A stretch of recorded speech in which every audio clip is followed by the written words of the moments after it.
Hi guys, welcome back to Nifty Sagar channel. तो हम आज देखेंगे कि कैलेंडर स्ट्रैटेजी कैसे होती है। हम यहाँ पे डिप्लॉय करेंगे वीकली कैलेंडर, जिसमें हम करंट वीक के ऑप्शंस सेल करेंगे और नेक्स्ट वीक के ऑप्शंस बाय करेंगे। ठीक है, तो ये स्ट्रैटेजी जो बनेगी कैसे बनानी है ये ऑप्शनल प्लेटफॉर्म पे मैं आपको बताऊँगा। कैलेंडर स्ट्रैटेजी क्या होती है वो मैं बता रहा हूँ आपको। जैसे यहाँ पे ये ऑप्शनल प्लेटफॉर्म है, यहाँ पे हमने ऑप्शंस सिलेक्ट किए और करंट वीक के ऑप्शन हमने सिलेक्ट कर लिए।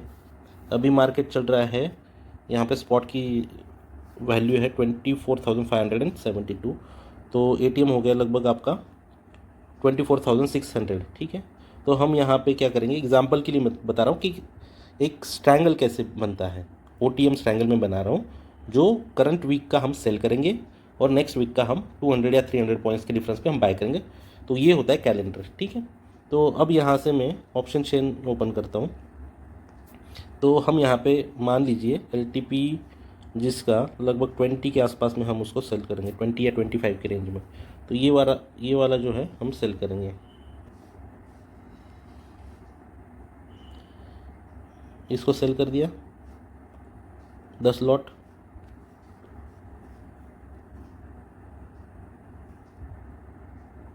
उसके बाद में यहाँ का भी 25 के आसपास पे हम सेल करेंगे 10 लॉट। एक्चुअली कैलेंडर क्या होता है? कैलेंडर होता है कि हम करंट वीक का सेल कर देते हैं call and put, and next week का हम कॉल एंड पुट बाई कर लेते हैं। अभी हमने जस्ट करंट वीक के सेल कर दिए हैं 10 lots call and put about 25 rupees के आसपास में। इसमें जो लॉस है वो अनलिमिटेड होता है इस साइड में और इस साइड में। अब इसको हम लॉस को लिमिट करेंगे और देखेंगे कि ये कैसे बनता है। ठीक है, अभी हम बाय करने जाते हैं नेक्स्ट वीक के ऑप्शंस। तो अभी नेक्स्ट वीक है 14 अगस्त का, तो इसके हम ऑप्शंस बाय करेंगे। ये कॉल साइड में हम बाय करेंगे 25 के आसपास में, ये 25 से ऊपर होना चाहिए। तो ये 28 रुपीज़ का बाइंग में हम बाय करेंगे। ये भी 10 लॉट्स हम बाय करेंगे।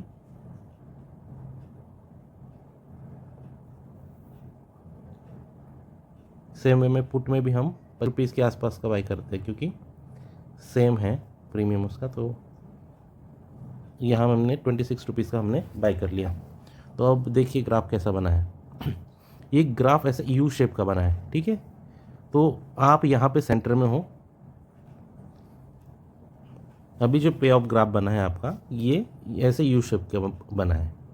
यू शेप का ग्राफ बनने से क्या हुआ, आप अगर मार्केट धीरे धीरे इस साइड भी मूव करेगा, इस साइड में भी आ जाएगा मार्केट, तो भी आप प्रॉफिटेबल होगे, और इस साइड में जाएगा तब भी प्रॉफिटेबल रहेंगे एक्सपायरी पे, और मार्केट सेंटर में भी रहेगा तब भी प्रॉफिटेबल रहेगा।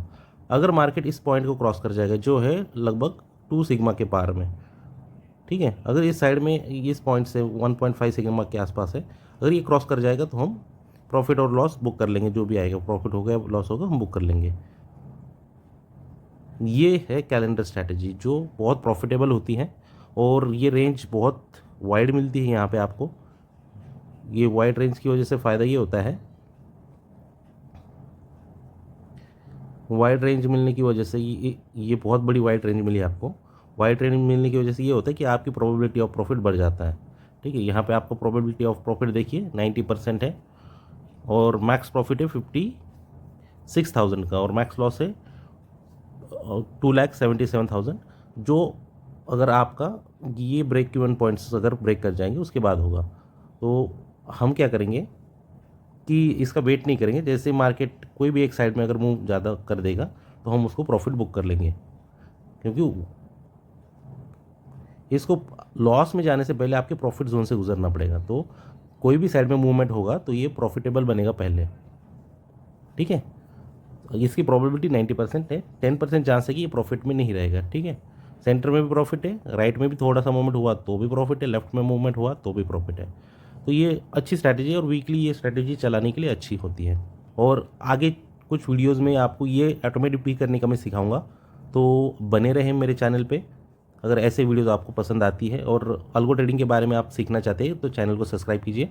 मैं आगे आने वाली वीडियोज़ में आपको अल्गो ट्रेडिंग और प्रॉफिटेबल स्ट्रैटेजीज़ बताऊंगा, जो मैं इम्प्लीमेंट करता हूँ, यूज़ करता हूँ।